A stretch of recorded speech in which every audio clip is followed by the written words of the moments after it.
Hello everyone and welcome back to Cute Claws with Kelly. So this week's video I'm doing, I guess, sort of a fall mani, only because I'm doing what's called a sweater nail.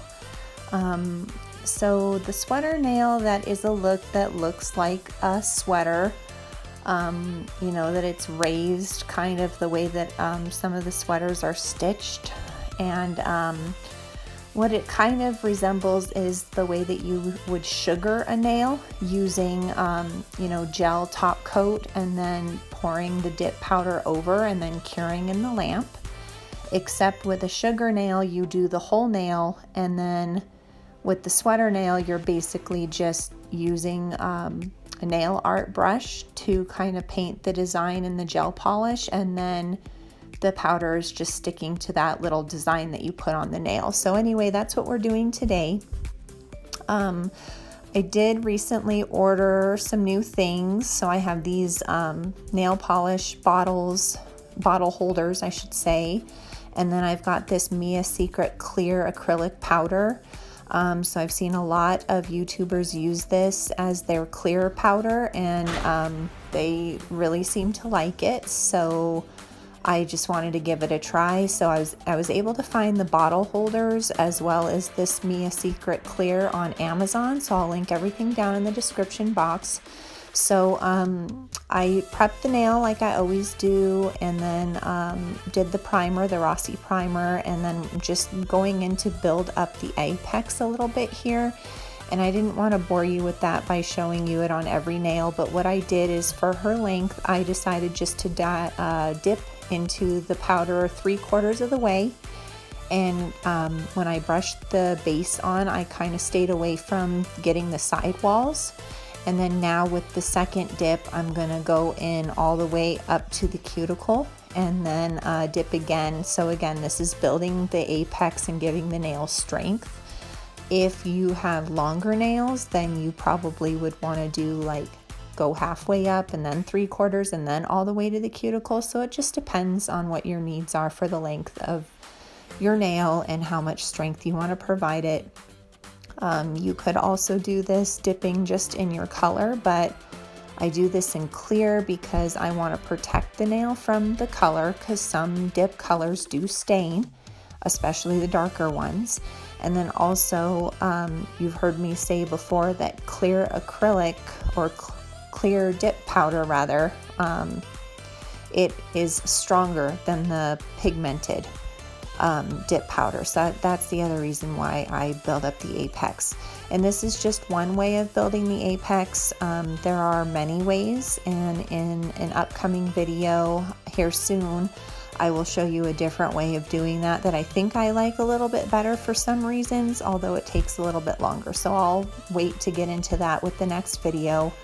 I don't know if it's the next video, or if it's like still a few out. I kind of have like a running list of different videos that I want to give or put on for you guys. I'm so sorry. You keep hearing my cat making noise at the door. She's trying to come into the room I'm in.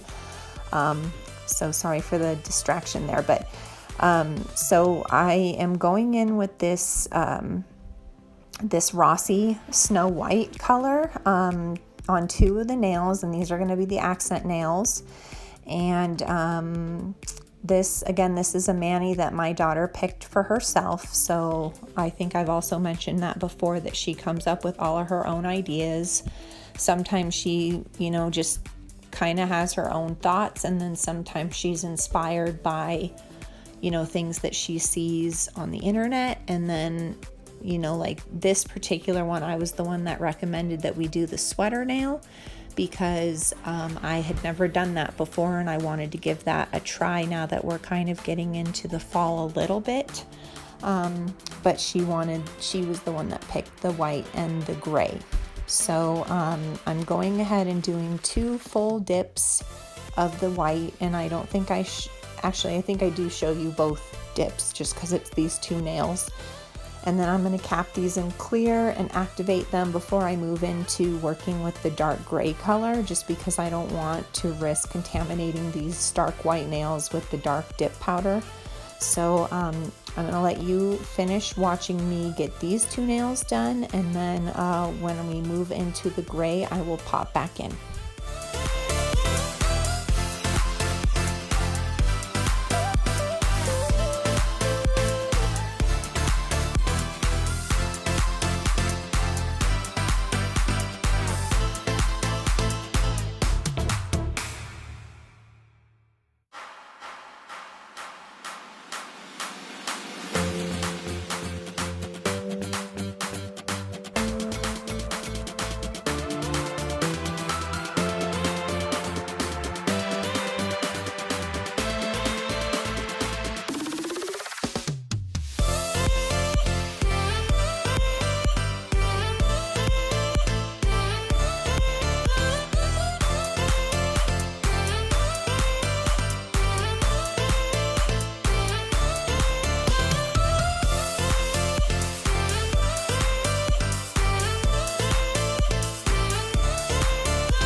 Okay, so you guys saw me activate the nails. I put 2 coats of activator on just to make sure it penetrates all the layers of dip and makes it hard. And then here is this gray. So this is a gray that I mixed up because I didn't have a gray of my own. Like, I guess what I mean by that is I didn't have a gray that was dark enough on its own. So what I did is I just took the Rossi white and the Rossi black, and I think that's number 57 and 58, and mixed them together in pretty equal parts. And then because this is a dip that I mixed up and I've used it several times, I only had a tiny bit left. And so that's why I brought out my French dipping tray that I got from Rossi, so that I can dip her finger into it more easily, because there wouldn't be enough like in the jar for me to do the dip the traditional way. So this way I can kind of spread out the powder in this French dipping tray and then turn her finger over and lay it in the dip, which works a little bit better. And I'll probably continue to do it this way until this powder, there's just not enough left to dip the fingers anymore, and then I'll just chuck it. So I'm gonna go in with, 2 layers of the gray on each nail as well, and then I'm going to cap that in clear. And so not doing anything different, more the same of what you've seen. And I think I cut this a little bit too just to speed it up for you. So I will then activate these nails, these gray nails, and I'll put 2 coats of activator like I always do on there, give it a few minutes to dry, and then do my filing. So I use the hand file on the sidewalls and the free edge. Then I use my e-file to go over the top of the nail and get the cuticle really well, just so that that is nice and clean cuticle line around each nail. And then I use my hand file again just a little bit to make sure that, you know, the contouring on the sides and everything looks right. So I'm going to do all of the filing off camera like I usually do, just to keep the video short. But I do have a video up here on my channel for my filing routine, so if you're interested in that, you can definitely check that video out. So again, I'm going to pop out and I will come back when we're going to be getting into the sweater nail design.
So while you guys are watching me do the matte top coat on each of her nails, right before I get into the sweater nail design, I just wanted to take a minute to say that I really did like the Mia Secret clear acrylic powder. And it is a traditional acrylic powder, meaning that it's not as finely milled as, say, a dip powder is. That is the difference between the two. They're both acrylic, but one is more finely milled for dipping, whereas the other one is a little less finely milled because you're using the monomer before you pick up that acrylic powder. And so, you know, the monomer is kind of dissolving any of those bigger crystals anyway, so that's why it doesn't have to be as finely milled. So anyway, I thought it performed really well. You know, it wasn't gritty. It was very clear on, you can see especially on these gray nails. So I definitely would recommend that, and I'm glad that I got the bigger tub of it, because, you know, clear is something that I use pretty frequently because I use it to build from in the bottom layers before I start adding color, and then I always cap everything I'm doing in clear. So I can definitely see me using that going forward. And then because I got the bigger tub, I can use some of the bigger tub to put into, like, say, my jar that I have of clear that's for like my glitters and shimmers and stuff. So yeah, I was really happy with it. It was a good experience. So again, I would highly recommend that. And then the other thing too, these bottle holders. So like I have been using the same Rossi primer, Rossi activator, and triple vitamin base forever, it seems. And I'm starting to like get, you know, down at the bottom of the bottle, and so those little bottle holders hold it at like an angle, so it was really helpful in getting enough product on the brush without having to tip the bottle by hand each time. I think I had to do that a little bit just because I said it's getting down to the bottom of the barrel there, but those worked out really, really well. So now we're going to get into this design. So these are just little brushes. It's a set of brushes that I got. I think I got it on Amazon. I'll have to double check. Again, it'll all be linked down in the box for you. I pretty much get everything on Amazon if I can. Sometimes I'll do price checks and comparisons to see if it's like cheaper on Amazon versus going to like, you know, the actual product website. But a lot of times I think it's a better value to go to Amazon. So anyway, most of my stuff is from Amazon. But so what I'm doing is I just put a little bit of gel polish there on this little dish, and then I kind of sketched out before I dipped it in the gel polish how I wanted these little S designs to go on her nail, just to make sure that I could fit 3 like perfectly. And so then I dipped my brush in the gel polish. I made my 3 little S designs in the middle of her nail from top to bottom, one on top of each of another, 3 in a row. And then you saw me take some of that Rossi Snow White dip powder and, you know, pour it over that gel polish top coat. So then she sticks her hand in the light to cure it. And then when she takes her hand out, it's hard, and I can just brush off the excess powder very easily. And I think I even take like a harder, stiffer, scrubby brush to it at the end, and it didn't go anywhere. It was perfect. It worked out great. So I used like the shorter brush to do the S design, and now that I'm going to be doing like 2 lines going down the side of the S on each side, I want this longer tipped brush just because it'll make it easier for me to make the straight line going down from her cuticle to the free edge. So that is what I'm going to be doing now. And then it definitely made it easier to put this straight line on. I am not really very good at nail art. I'm not an artiste. I don't have, you know, the skill really for that. I can't really do any freehand art. I mean, I tried doing the Winnie the Pooh freehand nail art design, which is also on my YouTube channel, but and that came out pretty decent, but that was also very easy. So I'm not very skilled when it comes to freehand type of art. So having this really long, skinny brush definitely helps with the straight lines.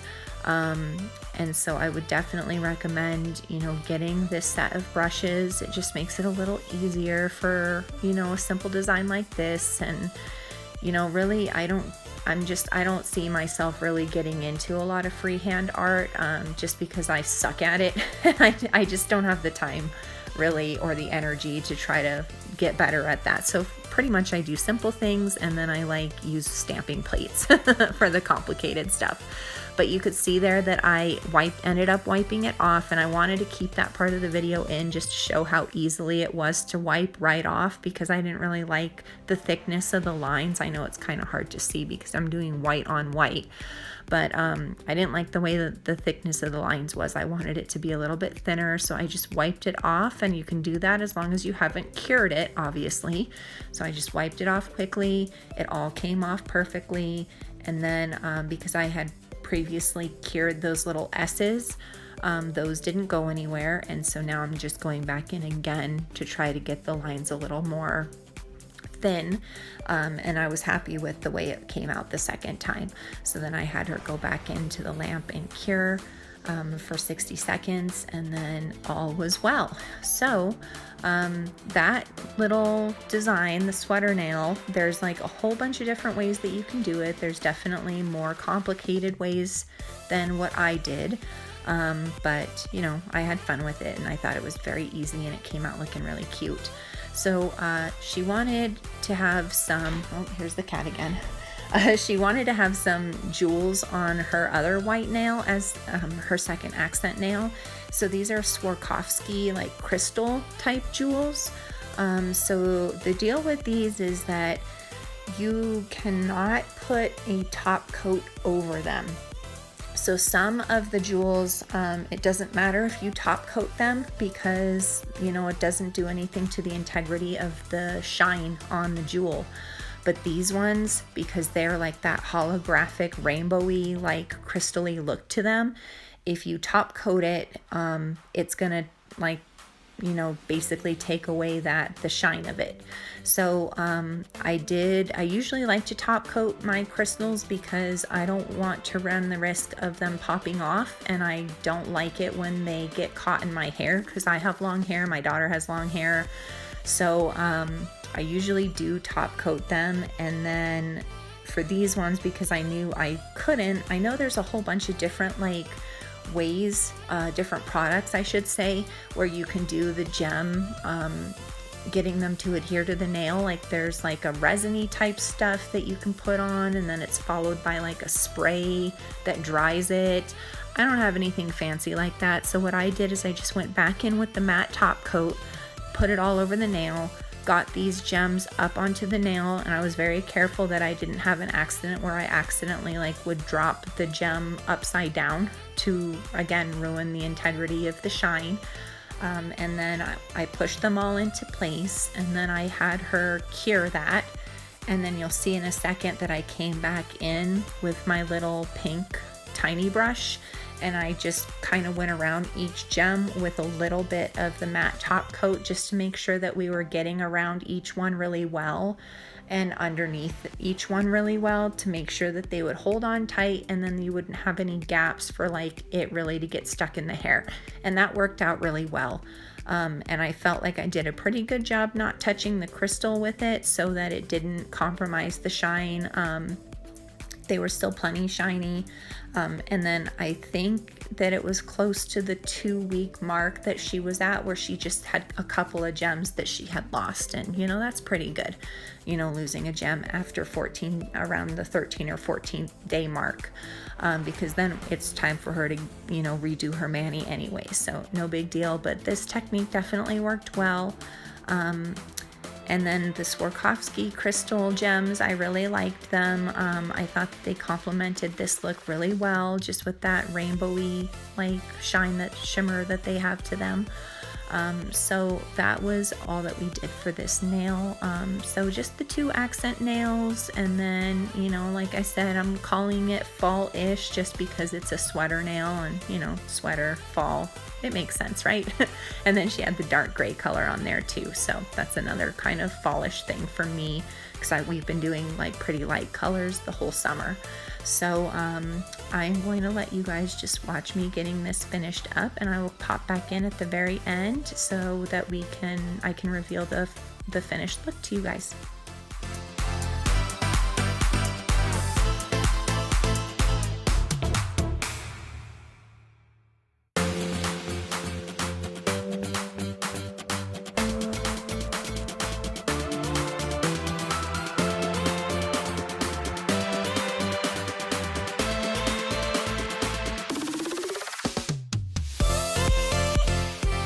Okay, so here it is. Magically, her second hand is done. I did the S designs on both hands the exact same way. I wasn't trying to do anything fancy with like mirroring it or anything like that. She got the same on both, and it ends up looking just fine. I just was worried that I wouldn't be able to get my S to go the other way as perfectly, so that's why I wanted to keep it the same. And then here, just going in with the Candi skincare Candi cuticle oil, and like the same as I always do, and then just kind of working that into the nail. I know her nails are matte, and putting this oil on there kind of makes them look shiny, but I mean, eventually, you know, that'll kind of wear off the nail a little bit more, and then it won't look shiny, it'll look matte again. So let me know what you guys thought of this look, of this fallish sweater nail, as I call it. and let me know if this is something that you've tried. Did you like it? Did you think it was hard? Would you do it again? I'm so interested to know. So if you found this video helpful, please give me a like and think about subscribing. And thank you guys so much for watching. Bye-bye.